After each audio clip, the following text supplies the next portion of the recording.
Pelan-pelan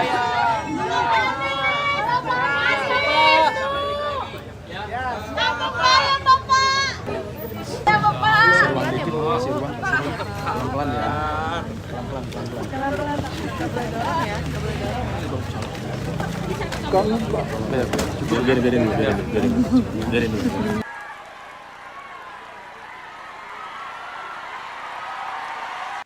Ini membuktikan bahwa Anies Baswedan di dalam memimpin, dia memimpin dengan hati.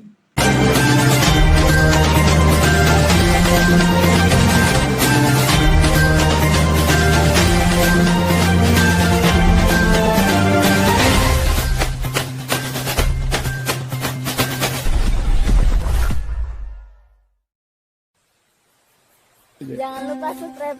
Jangan lupa subscribe. Halo warga Setu dan Serpong, pemilu tahun 2024 akan dimulai.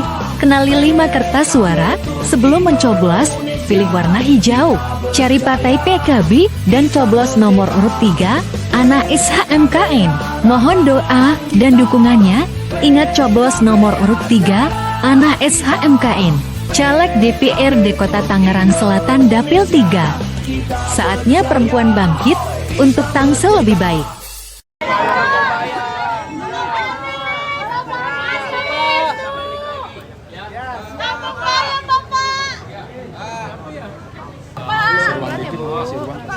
Pelan-pelan ya.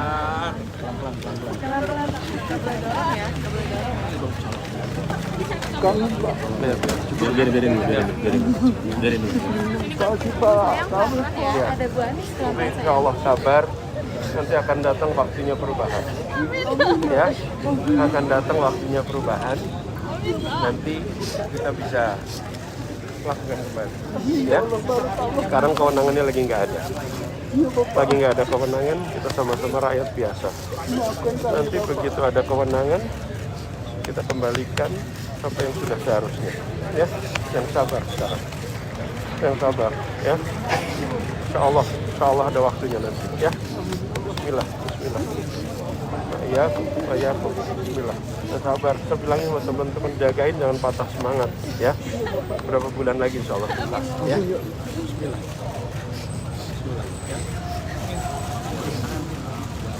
Ya, sabar. Sabar ya. Amin. Ya, nanti insya Allah begitu ada kemenangan lagi. Amin. Amin. Assalamualaikum warahmatullahi wabarakatuh.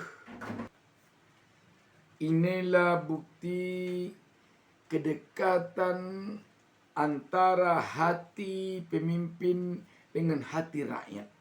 Kalaulah hanya fisik yang dekat di antara pemimpin dan rakyat, tidak akan terjadi suasana seperti yang terjadi pada pertemuan Anies Baswedan dengan rakyatnya yang di Kampung Bayam ini. Bayangkan betapa tinggi, betapa jauh jaraknya antara gubernur dengan warga masyarakat biasa. Apalagi sekarang dia bukan gubernur DKI Jakarta lagi. Tetapi ternyata rakyatnya begitu merasa dekat dengan Anies Baswedan. Kalau dengan lurah, dengan RT atau RW, jika sedekat ini rakyat dengannya, itu mungkin lumrah. Karena rentang kendali di antaranya tidak terlalu jauh. Ini gubernur yang punya rentang kendali demikian jauh. Ada sekda, ada wali kota, ada camat, lurah yang memberi jarak rentang kendali antara rakyat dengan gubernur. Tapi kenyataannya begitu dekat. Ini membuktikan bahwa Anies Baswedan di dalam memimpin selaku gubernur DKI Jakarta dulunya, dia memimpin dengan hati. Ketika hati telah berdekatan, tidak ada yang bisa memberikan jarak di antaranya. Sehingga Kendati pun dia telah tidak lagi memimpin, nama baiknya dikenang dan dia dirindukan juga oleh rakyatnya. Ada pemimpin yang belum lagi berhenti memimpin tetapi sudah dibenci oleh rakyatnya. Didoakan oleh rakyatnya agar secepatnya dia berhenti. Dan sebelum dia berhenti, dia telah seperti mantan. Capres nomor urut 1 Anies Baswedan mendapat kiriman food truck ala idol K-pop saat acara Desak Anies di Half Pati Yunus, Jakarta. Anies mengaku terharu dan tak pernah membayangkan akan mendapatkan kejutan seperti itu.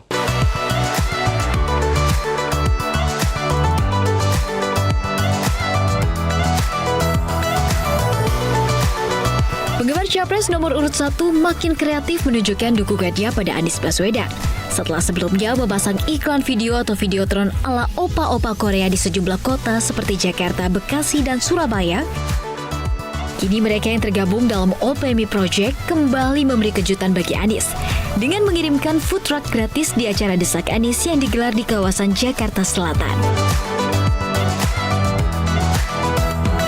Anies pun tampak antusias melihat kehadiran truk kopi gratis dan tak menyia-nyiakan kesempatan untuk bersuah foto. Menjajal topeng owl yang jadi maskot untuk dirinya dari para K-popers ini. Itu dari awal terharu lihat support dari teman-teman ini semua. Karena mereka kerjakan dengan tulus, menunjukkan dirinya juga enggak, memberitahukan juga tidak. Jadi ini adalah anak-anak muda yang tulus, penuh idealisme, lalu memutuskan untuk membantu kami yang memang selama ini serba apa adanya. Dan dukungan dari mereka itu kepercayaan. Saya terharu, saya salut. Bahkan hari ini dikirimin food truck yang nggak pernah kebayang sebelumnya. Para penggemar K-pop memang dikenal kompak saat memberikan dukungan bagi idolanya. Militansi K-popers ini diapresiasi Anies sebagai bekal untuk melakukan perubahan bagi Indonesia. Ini lagi-lagi membuat kita berdecak kagum. Di tengah-tengah isu para paslon atau timnya atau kubunya sekarang ini, kita dengar ada yang diduga menyogok pemilih dengan memberikan uang, menyogok pemilih dengan membawa sembako, dengan membawa amplop. Tetapi Anies malah dikirimi oleh pemilihnya, dikirimi oleh pendukungnya, oleh penggemarnya, oleh idolanya, food truck. Dia yang mendapat kiriman malah. Ini bukan food estate yang gagal itu yang dikirimi oleh anak-anak muda ini, tetapi food truck. Bukan dia yang mengirimi calon pemilihnya uang sogok, sembako sogok, dan lain sebagainya. Bukan kiriman uang sogok agar jangan memilih Anies Caimin seperti yang ditolak Pak Kiai pendukung Anies Caimin ini. Bismillahirrahmanirrahim. Assalamualaikum warahmatullahi wabarakatuh. Ini ada duit datang di rumahnya Mbak ya, ratusan-ratusannya. Banyak ini ya. Ini mumpung orangnya lagi sholat di masjid, saya ambil gambar. Ini untuk kepeling aja. Ya Allah, ya Rabbi, ya Rahman, ya Rahim. Nyun ridho panjenengan ya Allah, mugi kula kiat nampi ujian niki. Ini sebenarnya uang banyak, merah-merah juga. Tapi dikarenakan ini untuk nyogok saya, untuk tidak mensukseskan, mendoakan dan mengikhtiari Pak Anies Baswedan, sehingga ini saya colong. Saya colong untuk saya videokan, biar nanti tak kasih tahu sama teman-teman. Jadi pilkada itu emang ya begini ini ya, bisa merusak iman bagi mereka yang tidak kuat untuk disogok dengan uang ini. Dan ini jumlahnya ada mungkin 1 M ini. Saya tidak bisa ngitung, tapi tadi sudah dikeluarkan dari kreseknya dan dia lagi sholat ini. Alhamdulillah, mudah-mudahan mohon doa restunya kepada teman-teman. Semoga saya kuat, keluarga saya kuat. Saya cukup mengikhtiarkan supaya Pak Anies Baswedan bisa jadi. Di Solo, Sumatera Barat, Anies Baswedan malah diberi oleh emak-emak, induk-induk Bahasa Padangnya atau emak-emak. Nasi bungkus dimasukkan ke dalam plastik, diberikannya kepada Anis yang telah berada di dalam mobil. Ini kalau di adat Minang, ini sudah dianggap oleh emak-emak itu bagaikan anaknya sendiri, bagaikan saudaranya sendiri. Anak kalau bepergian, saudara yang begitu dekat kalau bepergian, diberi berbekal berupa nasi untuk makan di jalan. Ini pertanda warga Sumatera Barat ini begitu dekat sekali dengan Anies Baswedan. Bukan Anies yang membelikannya nasi bungkus supaya hadir dalam acara Anies, tapi Anies malah yang diberi nasi bungkus. Dalam rangkaian acara ini, sebelumnya Anies pun telah makan bersama dengan emak-emak dan bapak-bapak petani di Solo, makan bersamanya di tengah sawah dengan nasi yang dibawa oleh emak-emak ini dari rumahnya masing-masing. Bukan nasi dibelikan Anies. Yang membuat hati warga Minangkabau ini tersentuh kepada Anies karena kesantunan Anies. Anies ini betul-betul rendah hati dan betul-betul santun. Itu yang membuat hati warga masyarakat Minangkabau terpaut kepada Anies. Ini menunjukkan bahwa paslon Anies Caimin ini memang rakyat sekarang ini yang sangat berambisi untuk menjadikannya sebagai pemimpin bangsa dan negara ini di 5 tahun ke depan. Karena memang rakyat tampaknya yang benar-benar ingin perubahan terjadi di Republik ini. Dari kondisi yang sekarang ini penuh dengan berbagai dagelan, penuh dengan berbagai hal yang memuakkan rakyat, nepotisme, politik, dinasti, korupsi, kolusi, harga kebutuhan pokok yang mahal tak terkendali, dan berbagai hal lainnya. Termasuk berbagai bentuk dugaan kecurangan dalam Pilpres. Kita tahu pemilih di Indonesia ini 56% adalah kaum milenial, kaum Gen Z. Dan tampaknya yang 56% ini memang mengidolakan Anies untuk jadi pemimpin 5 tahun ke depan ini. Ini buktinya. Selain bukti Videotron Anies Caimin yang merupakan ide pembuatannya oleh anak muda, oleh kaum milenial yang sekarang tersebar di berbagai kota di seluruh Indonesia. Sahabat BN tentu telah mengetahui bahwa beberapa hari lalu Videotron Anies yang tayang di mall di Bekasi dan Jakarta tiba-tiba mati. Yang tentu saja penyebabnya adalah orang-orang jahil, orang-orang atau pihak-pihak atau kubu yang takut kalah. Tetapi anak muda kaum milenial ini tidak kehilangan ide.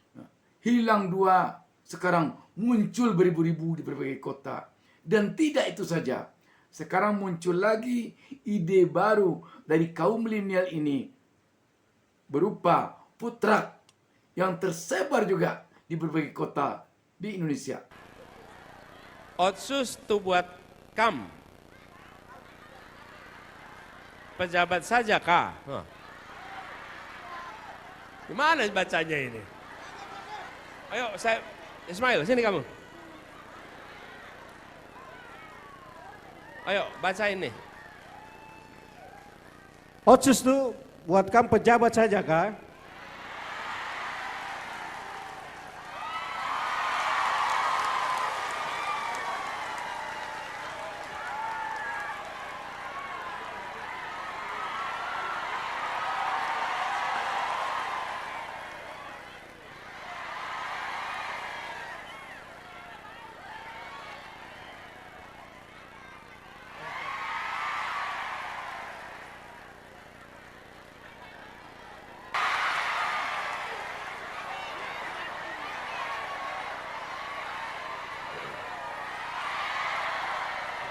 Jadi, nih, kini harus diatur lagi.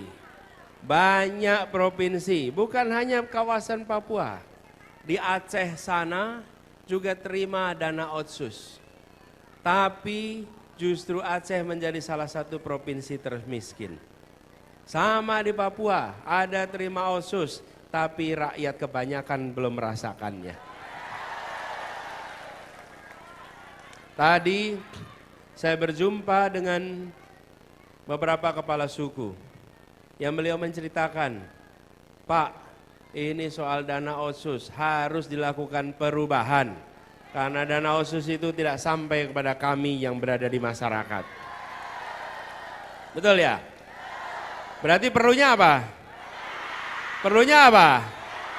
Perlunya apa? Nomornya berapa? Angkat tangannya. Nomornya berapa? Semua. Kita ingin agar terjadi perubahan supaya dana otsus itu sampai ke masyarakat. Sahabat BN, persoalan dana otsus ini erat sekali kaitannya dengan penyakit korupsi. Dan Anies pada uji komitmen paslon Pilpres yang diadakan KPK beberapa hari lalu, dari 3 pasang calon presiden dan wakil presiden, pasangan Anies Caimin nomor urut 1 inilah yang punya komitmen. Calon Presiden nomor urut 1 Anies Baswedan berkomitmen untuk mengembalikan marwah KPK. Anies menyebut salah satu upaya berantas korupsi adalah dengan cara memiskinkan koruptor. Standar etika yang tinggi di tubuh KPK. Kita ingat era di mana KPK datang di sebuah tempat, tidak mau ikut makan, tidak mau ikut kegiatan-kegiatan yang didanai di luar KPK. Standar yang tinggi itu harus dikembalikan di KPK. Sehingga bukan saja undang-undangnya memberikan kekuatan dan kemandirian, tapi juga di dalamnya baik pimpinan maupun seluruh staf bekerja dengan kode etik yang amat tinggi. Yang ketiga adalah rekrutmen. Rekrutmen di KPK kita perbaiki sama-sama seperti tadi disampaikan yang diusulkan oleh Presiden di tingkat pimpinan maupun rekrutmen staf. Bukan sekedar mencari pekerjaan, tapi menjadi tempat untuk memberantas korupsi. Ini hal pertama yang kami ingin lakukan. Yang kedua adalah seperti katakan tadi, optimalisasi LHKPN. Dan kami setuju, bila tidak itu dilaksanakan, maka bisa dilakukan demosi, bahkan reposisi atau sanksi yang lain. Lalu kami melihat perlunya kita menuntaskan undang-undang atau RUU perampasan aset. Koruptor harus dimiskinkan, tidak ada pilihan lain. Ini adalah hukuman yang harus diberikan. Yang berikutnya adalah kami ingin mendorong konsep illicit enrichment dan trading in influence. Sesuai dengan UNCAC yang harapannya nanti akan menjadi arus utama dalam pemberantasan korupsi. Lalu yang tidak kalah penting, kami berencana untuk mendorong pengesahan RUU pendanaan politik. Karena salah satu problem utama adalah justru karena proses politik pelibatan baik itu kegiatan partai politik, kegiatan kampanye yang tidak memberikan ruang yang cukup untuk pendanaan dari negara dan publik menjadi salah satu sumber korupsi yang terjadi di Republik ini. Kemudian kita berencana untuk memberikan hadiah yang layak bagi pemburu koruptor, sehingga yang memburu koruptor bukan hanya aparatur dari KPK, kepolisian, dan kejaksaan, tapi semua pihak yang ikut melaporkan, memburu, mereka mendapatkan reward yang setara. Memang lawan politik Anies tampaknya sekarang secara diam-diam ada yang memanfaatkan ini untuk menarik elektabilitas dengan mengatakan untuk apa Anies Caimin dipilih, kalau dia terpilih nanti korupsi akan dibumihanguskannya. Hati-hati kita. Padahal orang yang membuat propaganda begini, dia itu adalah ingin melegalkan korupsi. Bagi Anies, korupsi tidak bisa dilegalkan. Korupsi memang harus dibumi hanguskan. Sebab korupsilah yang memiskinkan rakyat, yang membuat pegawai negeri, aparatur pemerintahan, para pejabat pemerintah dan pejabat negara menjadi tidak sejahtera. Karena uang yang harusnya bisa dipergunakan untuk membantu rakyat, untuk meningkatkan kesejahteraan pegawai, karyawan, ASN, TNI, Polri, BUMN, dengan menaikkan gajinya, dengan menaikkan tukinnya, habis dikorup oleh seseorang atau sekelompok orang. Menurut Anies Caimin ini tidak boleh terjadi. Banyak maaf. Wassalamualaikum warahmatullahi wabarakatuh.